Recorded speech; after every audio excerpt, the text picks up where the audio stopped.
काळी मिरीला नकारात्मक ऊर्जा शोषून घेण्याची आणि सकारात्मकता वाढवण्याची क्षमता असते.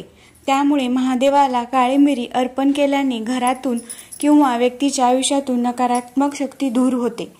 काही ज्योतिषी मान्यतांनुसार काळी मिरी काही ग्रहांच्या दोषांना शांत करण्यास मदत करते.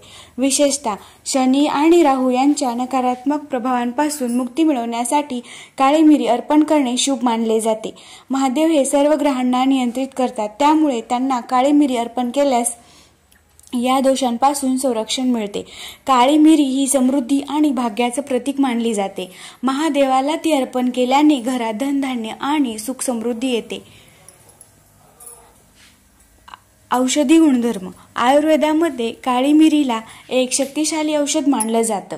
यात अँटीबॅक्टेरियल आणि अँटी इन्फ्लॅमेटरी गुणधर्म असतात. महादेवाला काळी मिरी अर्पण केल्याने शरीर आणि मन शुद्ध होते. यामागचं कारण म्हणजे काळी मिरीला गुणधर्म शरीराला आतून स्वच्छ करण्यास मदत करतात. काही खास प्रसंगी काळी मिरी का वाहिली जाते? महाशिवरात्रीच्या दिवशी काळी मिरी वाहिली जाते, कारण ही रात्र महादेवाच्या उपासनेसाठी सर्वात महत्त्वाची असते.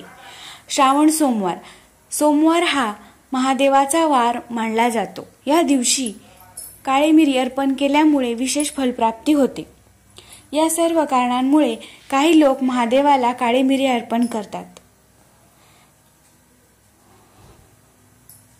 त्यामागे आरोग्य आणि आध्यात्मिक शुद्धीचाही विचार दडलेला आहे.